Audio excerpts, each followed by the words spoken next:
begin.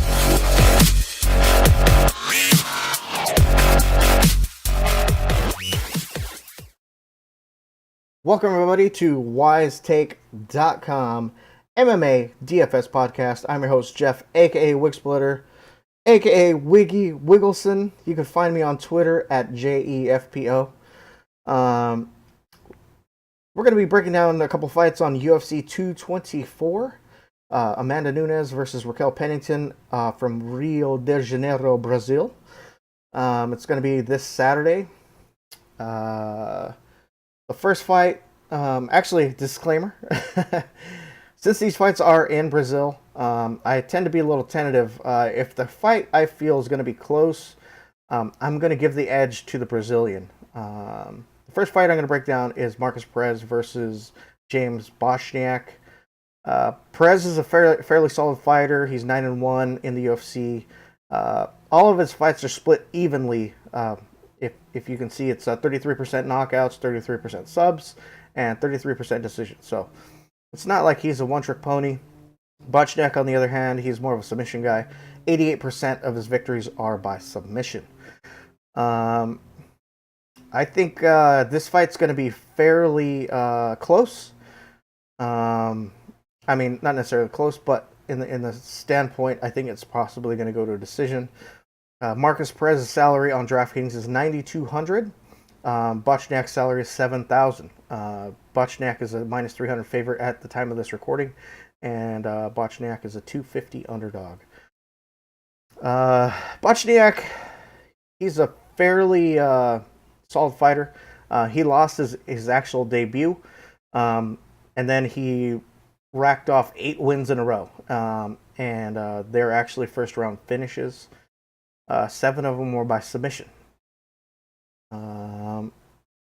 Now,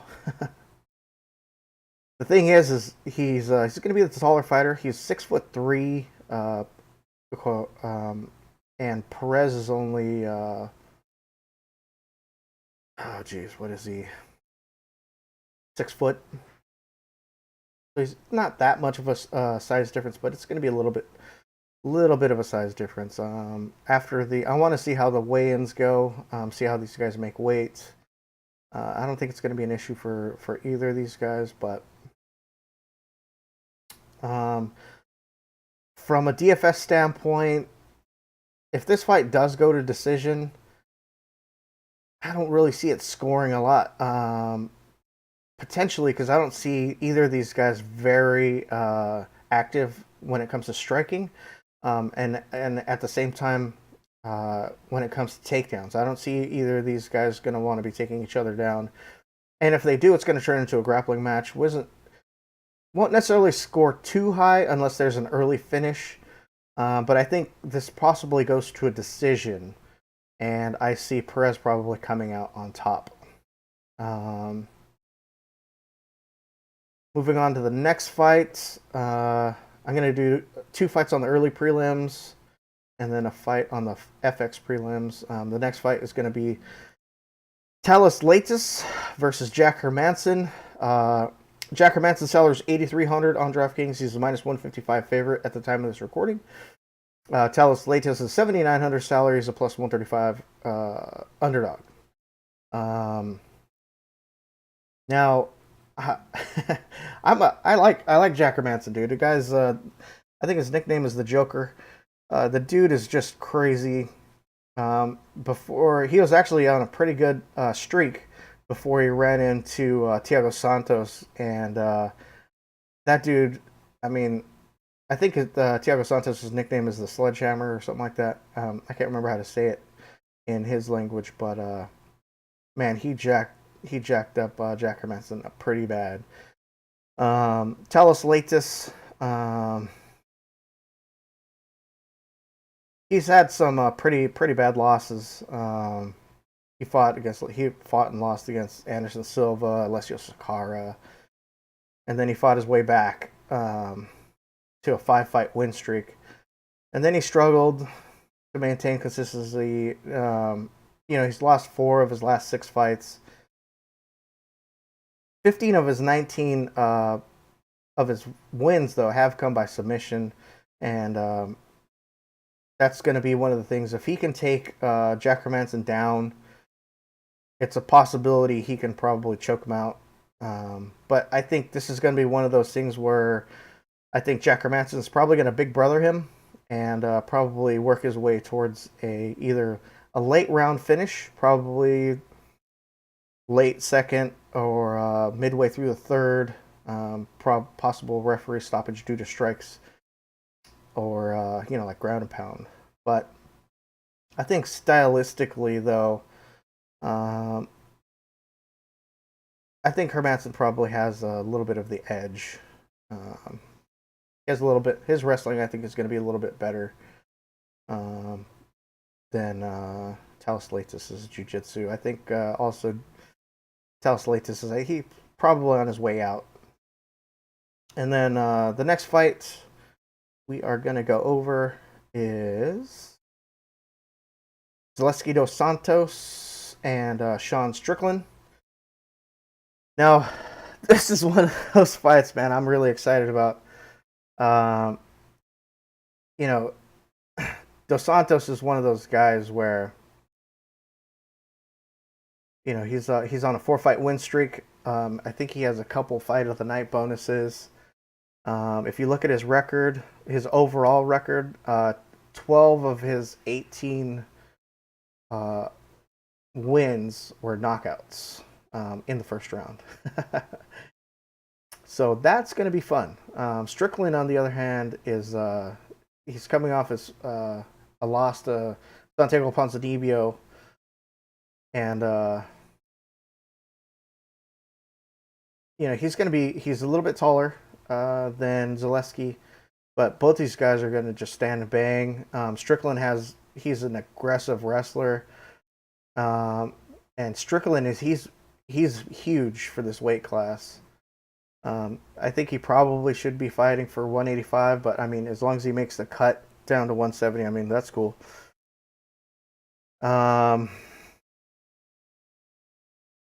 So both these guys on DraftKings, their salaries are they're actually similar.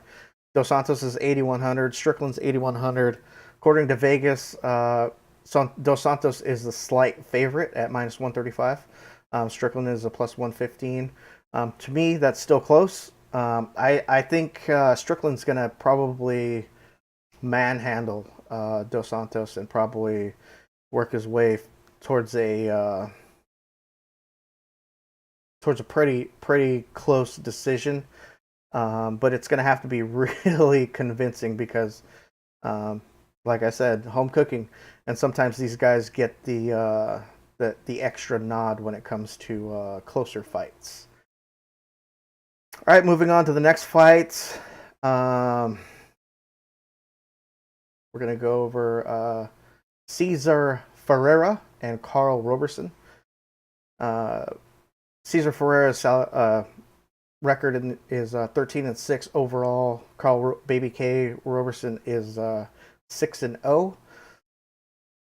Cesar Ferreira's salary $7,600. He's a plus 125 underdog. Carl Roberson's $8,600, and he's a minus 145 favorite.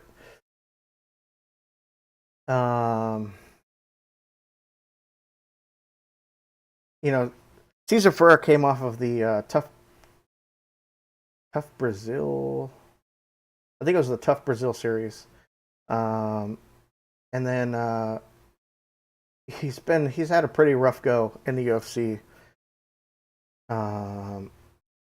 He suffered. I think he's had 3 first-round losses. I think they were by knockout. I think Roberson is probably gonna dominate him in this fight. Roberson's fairly good. He had a 15-second knockout of Ryan Spann to get into the UFC on Dana White's Tuesday night contender. Excuse me, contender series. So I think it's gonna be one of those things where Roberson's striking is just gonna probably dominate him. He's very, very active in his striking. According to Fight Metrics, he averages 5.59 strikes per minute. His accuracy is 73%. Cesar Ferreira's 1.87 strikes, and his accuracy is only 41%. Both these guys have solid grappling, so I think it could be one of those things where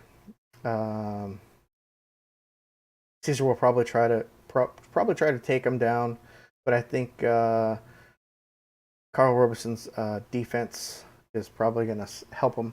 But I think Roberson's probably going to pull off probably a second round knockout for the win. Moving on to the main card, we have two legends of the sport. We have Lyoto Machida and Vitor Belfort. Lyoto Machida's salary is $8,900. He's a minus 275 favorite. Belfort's salary is $7,300, and he's a plus 230 underdog. Honestly, oh boy, honestly, I see this fight. If this was a couple years ago, I mean, this would be a headliner on any pay-per-view event. But both these guys are fairly close to retiring. I don't really see this fight. I don't see this fight lasting too long. Machida has a soft chin. Belfort has a soft chin. It would be interesting to see these guys just literally just stand and bang. But I think Machida's probably going to be very, very tentative. He's going to fight from distance. But I think Belfort's going to be a little more aggressive, and he's going to want to put on a show. Especially if both these guys are, homegrown Brazilian boys. But I think Belfort's power is just going to be a little too much for Machida, and he's probably going to walk away with the victory. That's going to be it for my UFC 224 preview. I appreciate you guys taking time out of your day to listen to me talk a little bit about MMA.